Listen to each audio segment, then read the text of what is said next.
ምርኮ እንዳገኘ ሰው በቃልህም ልቤን ደስ አለ የደስታዬ ምንጭ አንተ መተኪያና እኩያ የለህም የሰላሜ ምንጭ አንተ መተኪያና እኩያ የለህም ቃልህን እወደዋለሁ ቃልህን እወደዋለሁ ድምፅህን እወደዋለሁ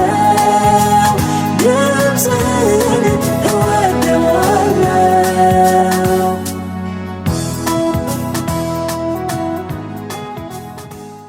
ሰላም ሰላም ቅዱሳን ከመይ ቀኒኹም ከመይ ሓዲርኩም ከመይ ወየልኩም እግዚአብሔር ይመስገን እዚ ጸጋ ናይ ስነ ጽሑፍን ናይ ሚድያን ኣገልግሎት መደብና እዩ እዚ መደብና እዚ ሓፀርቲ ጽሑፋት ከምኡ ድማ ሓፀርቲ ናይ ቪድዮ መልእኽትታት ብዩቱብ ከምኡ ድማ ብፌስቡክ እንመሓላልፈሉ መደብ እዩ ማለት እዩ ስለዚ ሎሚ እውን እተን ዝሓለፋ ሰሙናት ክንሪአ ንቐነና ብዛዕባ ባህርያትን ማንነትን ፍሉይ ሓይልታት ኣምላኽ ዝምልከት መቐፀልታ ትምህርትና ክንቅፅል ኢና ማለት እዩ ስለዚ ንመዘኻኸሪ ኮነና ኣብ ዝሓለፈ ሰሙናት ካብ ዝረኣናዮም ባህርያትን ማንነትን ናይ ፍሉይ ሓይልታት ኣምላኽ ገለ ነገራት ንምጥቃስ ዝኣክል ሓደ ካብቲ ማንነቶም ህልውና ኣምላኽ ከም ደሰንዮም ርኢና ነርና ማለት እዩ ኣብ ነገር ኩሉ እውን መሪሕነት ኣምላኽ ከም ዘቐድሙ ብዛዕባ ርእሶም ካብ ምዝራብ ንላዕሊ ወይ ብዛዕባ ካልኦት ሰባት ካብ ምዝራብ መብዛሕትኡ ግዜ ብዛዕባ ጎይታ ክዛረቡ ደስ ከም ዝብሎም መኽፈቲ ኣፎም ኩሉ ግዜ ብዛዕባ ጎይታን ቃል ኣምላኽን ከም ዝኾነ እዚ ገለ ካብቲ ማንነታቶም ኣብ ዝሓለፈ ሰሙናት ርኢና ነርና ማለት እዩ ኣብ ዝሓለፈ ሰሙን ኣብታ ናይ መወዳእታ ሰሙን ዝረኣናዮ ኣብ ሳልሳይ ክፋል ድማ ንፍቓድ ኣምላኽ ዝጨከኑ ሰባት ከም ዝኾኑ ንኽብሪ ኣምላኽ ድማ ዝነብሩ ሰባት ከም ዝኾኑ ድማ ርኢና ነርና ማለት እዩ ማለት ንእሽተይ ከም መዘኻኸሪ ወይ ከዓ ከም ተወሳኺ ሓሳብ ክትከውን ንምግላጽ ዝኣክል ንኽብሪ ኣምላኽ ዝነብሩ ንፍቓድ ኣምላኽ ዝጨከኑ ክንብል ከለና እግዚአብሔር ሓደ ግዜ ክዛረብ ከሎ ክልተ ግዜ ዝሰምዕዎ ማለት እዮም ከምኡ ቃል ኣምላኽ ከምኡ ይብል ኣብ መዝሙር ዳዊት እግዚአብሔር ሓንሳእ ተዛረበ ኣነ ድማ ክልተ ሳዕ ሰማዕክዎ ዝብል ቃል ኣምላኽ ኣሎ ሕጂ እግዚአብሔር ሓንሳእ ምስ ተዛረቦምሲ ከስተንትንዎ ድማ ይውዕሉ እግዚአብሔር ከምዚኣ እኳ ኢልኒ እግዚአብሔር ከምዚኣ እኳ ኣዚዝኒ እንዳበሉ እግዚአብሔር ሓደ ግዜ ተዛሪቦም ግን እሳቶም ከስተንትንዎ ደጋጊሞም ኣብ ኣእምሮኦም ኣብ ልቦም እንዳደገሙ ክሰምዕዎ ዝውዕሉ ፍቓድ ኣምላኽ ክገብሩ ባህጊ ዘለዎም ዓይነት ሰባት እዮም ማለት እዮም ሕጂ ንእግዚአብሔር ድማ ትእዛዝ ዘየድግምዎ ዓይነት ሰባት እዮም እግዚአብሔር ገና ክእዝዞም ክጅምር ከሎ ንምእዛዝ ንእግዚአብሔር ንኽእዘዝዎ ገና ጉዕዞ ጀሚሮም ኣለዉ እሶም ተበጊሶም ኣለዉ ተነቒሎም ኣለዉ እግሮም ኣበጊሶም ኣለዉ ማለት እዮም ከምዛ ዓይነት ሰባት እዮም እዞም ናይ ጎይታ ፍሉይ ሓይልታት ኣምላኽ እንብሎም ማለት እዩ ስለዚ ከም ገለ ኣብነታት ክኾነና ኣብዚ ንፍቓድ ኣምላኽ ዝጨከኑ ክንብል ከለና ወይ ንኽብሪ ኣምላኽ ዝነብሩ ክንብል ከለና ሓደ ክልተ ኣብነታት ከም መወሰኺ ወይ ከም መወከሲ ክኾነና ክንርኢ ንኽእል ማለት እዩ ንኣብነት ኣብርሃም ክንሪኦ ከለና ዘርኢ ብይስሐቅ እዩ ዝወፀልካ እሞ ከምቲ ሳራ ሰበይትኻ ዝበለትካ ንእስማኤል ወድኻ ምስ ኣዲኡ ኣፋንዎም ምስ በሎ እግዚአብሔር ከባድ ትእዛዝ እያ ቀላል ትመስል ማለት ክንሪኣ ከለና ከም ወላዲ ኮይንካ ክትሪኣ ግን እስማኤል ማለት ንሳራ ብርግፅ ወዳ ኣይኮነን ግን ኣብርሃም ወዲ እዩ ገና ክውለድ ከሎ ካብ ንእስነቱ ርእይዎ እዩ ሓቂፉ ስዒምዎ እዩ ወዲ 3 ዓመት ክኾን ከሎ ወዲ 2 ዓመት ክኾን ከሎ እግሪ ክተክል ከሎ ምስኡ ናብትን የብሎ ነይሩ እግሪ ክተክል ከሎ ርእይዎ ሕጂ እቲ ምትእስሳር ኣብ መንጎ ወላድን ውሉድን ኣብ መንጎ ኣቦን ውላድን ደሎ ኣሎ ኣብ መንጎ ኣብርሃምን ኣብ መንጎ እስማኤልን ማለት እዩ ከምቲ ድበልናዮ ድማ ኣብርሃም ንመጀመርያ ግዜ ሓቂፉ ዝሰዓመ ወዱ ድማ እዩ ስለዚ እግዚአብሔር መጽኢሉ ሳራ መጀመርያ ምስ በለቶ ጽቡቅ ኮይና ይተራያቶን ክገብራ ይደለየን እግዚአብሔር መጽኢ ግን እቲ ሳራ ዝተዛረበትካ ብሳራ መጽኢ ዳእምበር ናተይ ድምፂ እዩ ስለዚ ኣጆኻ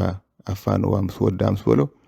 አንጊ ተሲኡ ኣፋንዋ ማለት እዩ ብጣዕሚ ዝገርም ሕጂ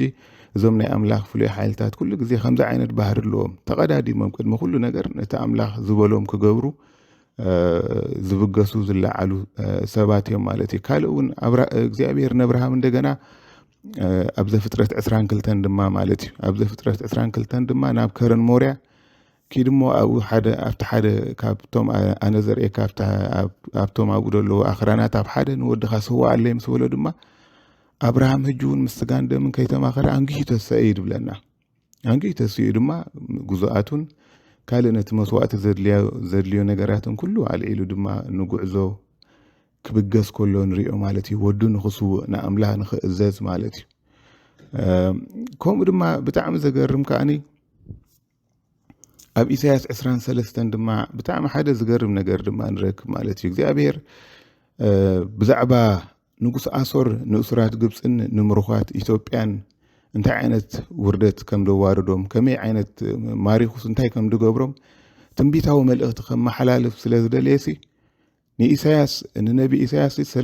3 ዓመት ጥራሕ ዝባንካን ጥራሕ እግርኻን ኪድ ኢልዎ ሕጂ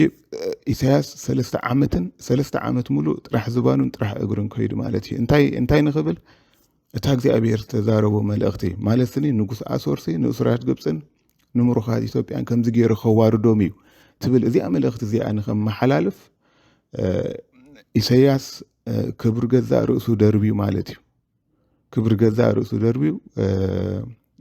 3 ዓመት ጥራሕ ዝባኑን ጥራሕ እግሩን ክኸይድ ከሎ ንርኢ ማለት እዩ ሕጂ እንታይና ክንርኢ ንፍትን ዘለና ማለት እቶም ናይ ኣምላኽ ፍሉይ ሓይልታት ንኣምላኽ ኩሉ ክብረቶም ደርብዮም ንኽእዘዝዎ ዝጨከኑ ሰባት ምዃኖም ኢና ንርኢ ዘለና ማለት እዩ ስለዚ ኣብ ካልእ ድማ ኣብ ሓድሽ ኪዳን ድማ አንጢጳስ ትበሃል ድማ ኣብ ጴርጋሞን ትበሃል ከተማ ነይሩ ማለት እዩ ሕጂ ኣብታ ጴርጋሞን ድማ ከምቲ ቃል ኣምላኽ ድብለና ከዓ ሰይጣን ዝፋኑ ዝተኸለላ ቦታ እያ ከዓ ነይራ ማለት እዩ ሰይጣን ዝምካሓላ ጸልማት ዝርምተስ ጸልማት ዘለዋ ቦታ እያ ነይራ እሱ ግን ኣብቲ ጸልማት ብርሃን ክኸውን እየ ስለ ድበለ ማለት እዩ እሙን ምስክር ኮይነ ክቕፅል እየ ስለ ድበለ ግን ዋግኡ ህይወቱ ኣኽፊላቶ ማለት እዩ ክሳዕ ህይወቱ ምኽፋል ግና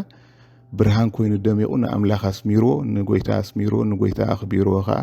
ሓሊፉ እግዚኣብሔር ድማ ከምስክረሉ ከሎ ከዓ አንጢጳስ እቲ እሙን ምስክረይ ክብል ከዓ መስኪሩሉ ማለት እዩ ምክንያቱ አንጢጳስ ነቲ ዝመፆ ሞት ከምልጠሉ ይኽእል ነይሩ እዩ ተመሳሲሉ ምስ ጸልማት ብርሃኑ ሰዊሩ ብርሃኑ ኸዊሉ ብርሃኑ ንዕኡ ጥራይ ገይሩ ነቲ ዝመፀ ሞት ነቲ ድመፆ መከራን ሞትን ምናልባት ከምልጠሉ ይኽእል ነይሩ ይኸውን እዩ ግን እሱ ግን ክበርየ ክደመቕ ንጎይታ ድማ ከስምሮ ስለ ድበለ ንጎይታ ኣርኤ ከርእየ ስለ ድበለ ብዛዕባ ጎይታ ክምስክር ስለ ድበለ ግን ክሳዕ መወዳእታ እሙን ምስክር ኮይኑ ናይ ጎይታ ቀፂሉ ኣብ መወዳእታ ድማ ከዓ መስዋዕትነት ናይ ህይወት እውን ሓቲታቶ ግን ክሳዕ ህይወት መስዋዕትነት ምኽፋል እውን ድሕር ዘይበለ ሰብ ነይሩ ማለት ስለዚ እዞም ናይ ኣምላኽ ፍሉይ ሓይልታት ክንሪኦም ከለና ማለት እዩ ንፍቃድ ኣምላኽ ዝጨከኑ እዮም ክብረቶም ደርብዮም ድማ ንክብሪ ኣምላኽ ዝነብሩ ምዃኖም ኣብ ዝሓለፉ ክፍልታት ርኢና ነርና ማለት እዩ ስለዚ ሎሚ ድማ ሓንቲ ሓሳብ ተወሳኺት ሓሳብ ብዛዕባ ማንነቶም ክንርኢና ማለት እዩ እዚ ፍሉይ ሓሳብ ድማ እዛ ናይ ሎሚ ሓሳብ ድማ እዛ ሎሚ ንሪኣ ፍሉይ ሓሳብ ድማ ብኣምላኽ ፍሉጣት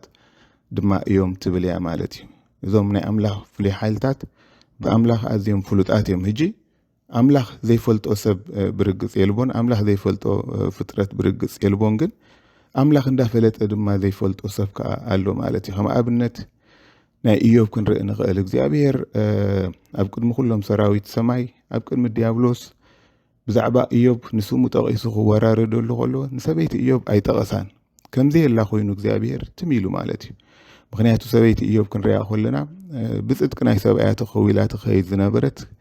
እግዚኣብሔር ሪኡ ክምካሓሉ ዝኽእል ህይወት ዘይነበራ ሰብ ስለ ዝነበረት እግዚኣብሔር ክዛረበሉ ዝኽእል ህይወት ስለ ዘይነበራ ልባ ከዓ ስለ ዝፈልጦ እግዚኣብሔር ብዛዕባ ሰበይቲ ኢዮብ ክዛረብ ኣይከኣለን ኣይደለየን ከዓ ማለት እዩ ክሳዕ መወዳእታ እግዚኣብሔር ብዛዕባ ኢዮብ ዋላ ኣብቲ መወዳእታ ታሪክ ክዕፅኦ ከለውን ነቶም ብፆት ኢዮብ ክግስፆም ከለውን ንሰበይቲ ኢዮብ እግዚኣብሔር ኣይጠቐሳን ምክንያቱ እንታይ ዓይነት ሰብ ምዃና ስለ ዝፈልጣ ማለት እዩ ሕጂ ሰበይቲ ኢዮብ ክንሪኣ ከለና እምበኣር እግዚኣብሔር እንዳፈለጠ ዘይፈልጣ ሰብ እያ ነይራ ኢዮብ ድማ ብኣንጻሩ ከዓ ኣብ ቅድሚ እግዚኣብሔር ኣዝዩ ፍሉጥ ዝኾነ ሰብ ነይሩ ማለት እዩ ሕጂ እዞም ናይ ኣምላኽ ፍሉይ ሓይልታት ብጣዕሚ ብዝገርም መንገዲ ብሰባት ንዕቋት ክመስሉ ይኽእሉ እዮም ድርብያት ክመስሉ ይኽእሉ እዮም ዘይስሙያት ዘይፍሉጣት ክኾኑ ይኽእሉ እዮም ማለት እዩ ቀበሌ ዘይፈልጦም ከባቢኦም ዘይፈልጦም ኣገልገልቶም ዘይፈልጥዎም ቸርች ዘይትፈልጦም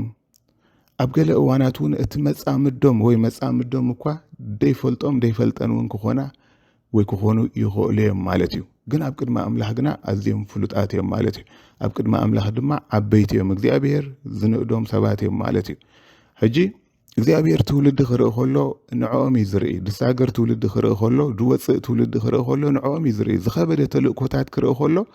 እግዚኣብሔር ንዕኦም እዩ ዝርኢ ማለት እዩ ቤተ ክርስቲያን ክርኢ ከሎ ንዕኦም እዩ ዝርኢ ብኣገልግሎቶም ጥራይ ዘይኮነ ድማ ብሂወቶም ከይተረፈ ገይሩ እግዚኣብሔር ዝዛረበሎም ሰባት እዮም ማለት እዩ እቲ ሂወቶም ባዕሉ ይዛረብ እዩ ብዛዕባ ፍቅሪ ኣምላኽ ይዛረብ ብዛዕባ ምሕረት ኣምላኽ ይዛረብ ብዛዕባ ለውሃት ኣምላኽ ይዛረብ ሕጂ እግዚኣብሔር ንኣፎም ጥራይ ኣይኮነን ዝጥቀመሎም ነቲ ኣብኦም ደሎ ፀጋ ጥራይ ኣይኮነን ዝጥቀም እቲ ሂወቶም ባዕሉ ታሪክ ስለ ዝኾነ ንኣምላኽ ደስምር ሂወት ስለ ዝኾነ በቲ ሂወቶም እኳ ከይተረፈ እግዚኣብሔር ዝዛረበሎም ዓይነት ፍሉጣት ናይ ኣምላኽ ሰባት እዮም ማለት እዩ ግን ከምቲ ዝበልናዮም ግና ብኸባቢኦም ዘይፍሉጣት ክኾኑ ይኽእሉ ማለት እዩ ከም ዳዊት ማለት እዩ ዳዊት ኣቦኡ ኸማን ንዓብ ነገር ኣይመረፆን ንዓብ ነገር ኣይረኣዮን ሳሙኤል መፂኡ ደቅኻ ኣምፃለይ ሓደ ካብኣቶም ንጉስ ክኾኑ እዩ ዝበሎሲ ነቶም ካልኦት እዩ ኣምፅኡ ማለት እዩ ሕጂ ልክዕ ከምኡ እዞም ናይ ኣምላኽ ፍሉይ ሓይልታት ድማ ብሰባት ተራ ሰባት ክመስሉ ይኽእሉ እዮም ብሰባት ንዕቑዓት ክመስሉ ይኽእሉ እዮም ከባቢኦም ዘይፈልጦም ሰባት ክኾኑ ይኽእሉ እዮም ስድሮኦም ፅቡቅ ገይሮም ዘይፈልጥዎም ዘይርድእዎም ሰባት ክኾኑ ይኽእሉ እዮም ኣብ ቅድሚ ኣምላኽ ግና ኣዝዮም ፍሉጣትን ስሙያትን ዓበይትን እዮም ማለት እዩ ሕጂ ዮሃንስ መጥመቅ ክንሪኦ ከለና ኣብ ቃል ኣምላኽ ኣብ ቅድሚ እግዚኣብሔር ዓብ ክኸውን እዩ ተባሂሉሉ ኣሎ ማለት እዩ እንደገና ድማ ጎይታ እኳ ክምስክረሉ ከሎስ እንታይ ኢሉ ካብ ኣንስቲ ካብ ዝተወልዱስኒ ካብ ዮሃንስ መጥመቅ ዝዓብስ ኣይተስአን ኢሉ ግን ናይቲ ዘመንና ፈሪሳውያን ናይቲ ዘመንና ጸሓፍቲ ናይቲ ዘመንና ምሁራት ሊቃውንቲ ግና ንዮሃንስ መጥመቅ ክመዝንዎ ከለዉ ግና ኣይበላዕ ኣይሰቲ ኣጋንንት ኣለዎ ከዓ ይብልዎ ነይሮም ማለት እዩ ክንሪኦ ከለና ሕጂ እዞም ናይ ኣምላኽ ሰባት ብኣሕዋቶም ዘይፍሉጣት ክኾኑ ይኽእሉ እዮም ካብቲ ዝሓልፍዎ ዘለዉ ነገራት እውን ካልእ ሰብ ክመስሉ ይኽእሉ እዮም ግን ኣብ ቅድሚ ኣምላኽ ኣዝዮም ፍሉጣትን ዓበይትን እዮም ማለት እዩ ሕጂ እግዚኣብሔር ዋላ ብዛዕባ እዮብ ከዓ ከምቲ ክንሪኦ ዝፀናሕና ድማ እዮብ ባርያ ኢሉ ከዓ እግዚኣብሔር ከዓ ናብ ቅድሚ ፀላእ ከዓኒ ተወራሪድሉ ማለት እዩ ኣብ ካልእ ድማ ክንሪኦ ከለና ድማ ብዛዕባ እዞም ናይ ኣምላኽ ፍሉይ ሓይልታት ኣብ ቅድሚ ኣምላኽ ኣዝዮም ፍሉጣት ከም ዝኾኑ ድማ ንምርኣይ ዝኣክል ኣብ ካልኣይ ቆሮንጦስ 6 ካብ ቁፅሪ 8 ክሳብ 9 ድማ ሐዋርያ ጳውሎስ ተዛረቦ ድማ ንረክብ ሐዋርያ ጳውሎስ ኩላትና ከም ንፈልጦ ካብቶም ናይ ኣምላኽ ፍሉይ ሓይልታት ናይ ኣምላኽ ብሂወቶም በገልግሎቶም ኩሉ ኣስሚሮም ኣገልግሎቶም ወዲኦም ተካኢ ኣፍርዩ ዝሓለፈ ሰብ ነይሩ ማለት እዩ ንኣምላኽ ቅያ ፈፂሙ ዝሓለፈ ሰብ ነይሩ ብሞቱ ከይተረፈ ንጎይታ ኣስሚሩ ዝሓለፈ ሰብ ነይሩ ሐዋርያ ጳውሎስ ማለት እዩ ሕጂ ከመይ ዓይነት ሰብ ከም ዝነበረ ግን ክገልጾ ከሎ ንገዛእ ርእሱን ነቶም ካልኦት ከምኡ ዝመስሉን ሰባት ብዛዕባኦም ክዛረብ ከሎ ኣብ ካልኣይ ቆሮንጦስ ምዕራፍ 6 ካብ 8 ክሳብ 9 ግን እንታይ ኢሉ ብኽብራንን ብሕስራንን ኢሉ ብኻልእ ኣዘራርባ ሓንሳ ክቡር ነገር ብዛዕባና ይዛረቡ ሓንሳ ከዓ ይሕስሩና ይብል ደሎ ብኽፉእ ወረን ብፅቡቕ ወረን ኢሉ ሕጂ እውን ያው ሓንሳ ክፉእ ወረ ይዛረቡልና ሓንሳ እውን ፅቡቕ ወረ ይዛረቡልና ኢሉ ከም መስሓቲና ግና ከሰብ ሓቂና ኢሉ መስሓቲ ንመስል ሰባት ክሪአና ከሎ ነስሕት ንሰባት ነስሕት ደለና ንመስል ግን ሰብ ሓቂና ኢሉ ከም ዘይተፈለጥና ግና ከዓ እዚና ከዓ ፍሉጣት ወይ ከዓ ፀቢቕና ከዓ ፍሉጣት ኢና ከዓ ኢሉ ብጣዕሚ ብዘገርም መንገዲ ማለት ዘይንፍለጥ ንመስል ማንም ዘይፈልጠና ከባቢና ጎረቤትና ዘይፈልጠና ሰባት ንመስል ግን ኣዚና ፍሉጣት ኢና ኣብ መንግስተ ሰማይ ፍሉጣት ኢና ኣብ ደገታት ሲኦል ከዓ ፍሉጣት ኢና ኢሉ ገዛእ ርእሱን ነቶም ከምኡ ዝመስሉን ሰባት ይገልጾም ማለት እዩ ከም ዝሞትና እንሆ ከዓ ህያዋን ኢና ከዓ ይብል ሞታት ንመስል ግን ከዓ ሞት ዘይምልከተና ሰባት ካብ ሞት ዘምለጥና ንኻልኦት እኳ ካብ ሞት ናብ ህይወት እንመርሕ ህያዋን ኢና ኢሉ ርእሱ ይገልጻ ከም ቁፅዓት ንሞት ግና ከዓ ኣይተወፈናን ኢሉ ሕጂ ካብቲ ንሓልፎ ደለና ሓንሳ ኣምላኽ እውን ዝቐፅዓልና ደሎ ኣምላኽ እውን ብዛዕባ ኣባና ድኾረ ፍርዲ ኣምላኽ እውን ኣብ ልዕሌና ተገሊፅ ኣደላ ትመስል ካብቲ ንሓልፎ ነገራት ካብቲ ንኽብሪ ኣምላኽ እናሓልፎ ነገራት ካብቲ ንስም ኣምላኽ እናሓልፎ ነገራት ኣምላኽ እውን ዝቐፅዓና ደሎ ኣምላኽ እውን ናይ ፍርዲ ኢዱ ብልዕሌና ዘለዓለ ንመስል ግን ከምኡ ይኮናን ግና ንሞት ግና ዝተወፈና ኣይኮናን ንኻልኦት ክነተስእ ዝተፀዋዕና ሰባት ኢና ኢሉ ርእሱ ይገልፃ ማለት እዩ ስለዚ እዞም ናይ ኣምላኽ ፍሉይ ሓይልታት ብሰባት ብኸባቢኦም በገልገልቶም ዋላ በመፃምዶም እውን ዘይፍሉጣት ክኾኑ ይኽእሉ ማለት እዮም ወይ ከዓኒ ኣንጻር እቲ እግዚኣብሔር ዝሪኦም ዘሎ ክኸውን ይኽእል እቲ ናይ ሰባት ገምጋም ኣብ ልዕሊኦም ግን ኣብ ቅድሚ ኣምላኽ ግና ዓበይቲ እዮም ኣምላኽ እዩ ዝንእዶም ማለት እዩ ናእዶኦም ካብ ሰብ ኣይኮነን ኣምላኽ እዩ ዝንእዶም ስለዚ ኣብ መጽሓፍ ቅዱስ ካወላ ብጣዕሚ ብዘገርም ስኒ ክንሪኦ ከለና ማለት እዩ መብዛሕትኡ ግዜ እግዚኣብሔር ንሰብ ብሽሙ ይፅውዖ እዩ ንምሳሌ ሰሎሞን ንጉስ ሰሎሞን ድብል ሽም ንሪኢ ኣብ መጽሓፍ ቅዱስ ማለት እዩ ንሃዋርያ ንሳኦል ክገልጾ ከሎ ሳኦል ወዲ ቂስ ኢሉ ይጠቕሶ ማለት እዩ ሕጂ ኣብ ገለ እዋናት እግዚኣብሔር ንሰባት ብሽሞም ወይ ሽሞምን ሽሞ ኣቦኦምን ጥራይ ዝጠቕሰሉ ኣጋጣሚታት ኣሎ ነዞም ናቱ ፍሉይ ሓይልታት ነዞም ንስሙ ዝተፈለዩ ንኽብሩ ዝነብሩ ሰባት ግን እግዚኣብሔር ሽሞም ጥራይ ኣይኮነን ምስቲ ሽሞም ድማ ዝኾነ ዘጣብቐሎም ነገራት ኣሎ ንኣብነት ብዛዕባ ሃዋርያ ጳውሎስ ክንሪኦ ከለና ኣብ መጽሓፍ ቅዱስ እግዚኣብሔር ሁሩይ ኣቕሓ ኢሉ ጠቒስዎ ኣሎ ማለት እዩ ሃዋርያ ጳውሎስ ጥራይ ዘይኮነስ ሁሩይ ኣቕሓ ድማ ይብሎ ማለት እዩ ንኣብርሃም ኣብ መጽሓፍ ቅዱስ እግዚኣብሔር ፈታውየ ኢልዎ ኣሎ ንዳዊት ከም ልበይ ኢሉ ጠቒስዎ ኣሎ ኩላትና ከም ንፈልጦ ማለት እዩ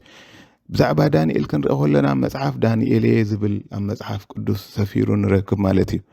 ብዛዕባ ኢዮብ ክንሪኦ ከለና ድማ እግዚኣብሔር ኢዮብ ጥራይ ዘይኮነ ድብሎስ ኢዮብ ተጻድቕ ኢሉ ይጠቕሶ ኣብ ካልእ ድማ ደጋጊሙ ኸ ኢዮብ ባርያይ ከዓ ይብሎ ማለት እዩ ብዛዕባ አንጢጳስ ክንሪኦ ከለና ድማ እግዚኣብሔር ንአንጢጳስ ጥራይ ዘይኮነስ ወይ ከዓ አንጢጳስ ኢሉ ሽሙ ኣቦኡ ዘይኮነስ እቲ እሙን ምስክረይ ድብል ድማ ምስታሽሙ ድማ ኣጣቢቑሉ ከሎ ንሪኦ ማለት እዩ ስለዚ እዞም ናይ ኣምላኽ ፍሉይ ሓይልታት ከምዚ ኣብ ቅድሚ ኣምላኽ ኣዝዮም ፍሉያት ዝኾኑ ፍሉጣት ዝኾኑ ሰባት እዮም ማለት እዮም እግዚኣብሔር ድማ ዝንእዶም ክፅውዖም ከሎ እኮ ብናይ ቁልምጫ ስም ዝፅውዖም ዓይነት ኣብ ኣምላኽ ኣዝዮም ፍሉጣትን ብኣምላኽ ዝተናእዱን ሰባት እዮም እዞም ናይ ኣምላኽ ፍሉይ ሓይልታት ማለት እዩ ንሎሚ ብዚኣ ክትኣኽለናያ